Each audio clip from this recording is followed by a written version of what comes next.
Beyond belief, fact or fiction. Hosted by Jonathan Frakes. Tonight, your challenge is to separate what is true from what is false. 5 stories, some real, some fake. Can you judge which are fact and which are fiction? To find out, you must enter a... Everything seemed to boil up Pete's blood. People said he was born in a foul mood, and then it just got meaner.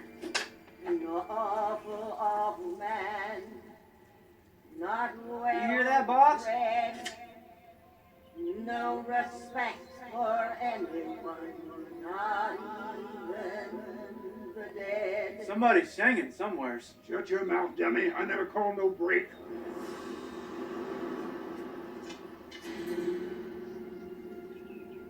Who the hell are you? I'm just an old woman. Do you like my song? It's all about you. Get out of my cemetery, you shriveled up old bat. You be warned, gravedigger. You warned about what? An awful, awful man, not well bred, no respect for anyone, not even the dead. Easy, old broad. You 2 idiots get back to work or I'll fire the both of you.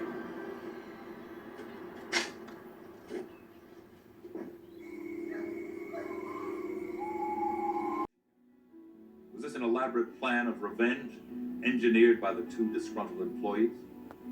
If so, was the old woman in on it too? Or was her spirit just making sure that her body received a proper burial? Is this story of the wicked cemetery boss based on an actual event? Or are we burying the truth beneath a mound of lies? It can be viewed as food for the mind.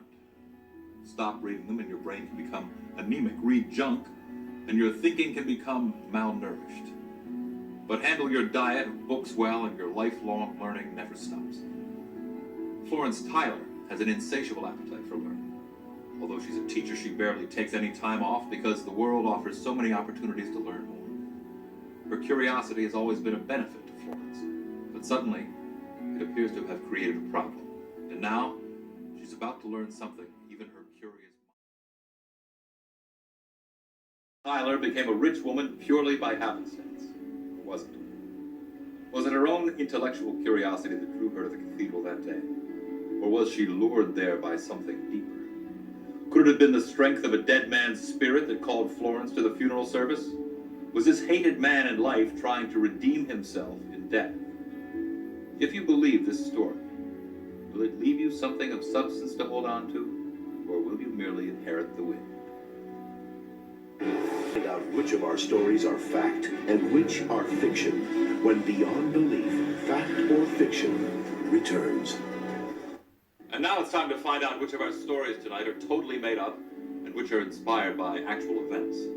Let's take another look at the story of the Phantom motorcycle. Was this one fact or fiction? What was your opinion of the insensitive gravedigger who was buried by his evil deeds?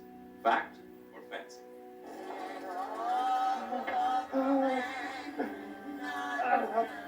Shiloh! You're dead! You hear me? You're dead! You're dead! You hear me?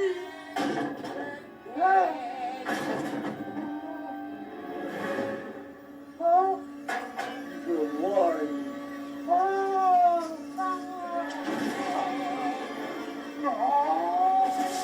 If you guessed this one was inspired by real events, you're right. It happened on the southeast coast, the late 80s. Now let's take another look at the story of the young woman who became the only mourner at the funeral of a stranger. True or false? What are you saying? And that you were the only person in attendance. You will be the sole recipient of his entire estate. Mr. Parker's net worth at the time of his death was $34 million. This story of the woman who inherited an unexpected fortune was inspired by an actual event that took place in Los Angeles in the post-World War II years. Could you trust your senses tonight? Did things turn out to be as they seemed to be? Or were your senses blunted by circumstances that were beyond sensory perception, beyond logic, in fact, beyond belief? Jonathan Frakes. The story entitled Gravedigger's Nemesis is true, based upon first-hand research conducted by author Robert Tralins. For Beyond Belief, Fact or Fiction, this is Don LaFontaine.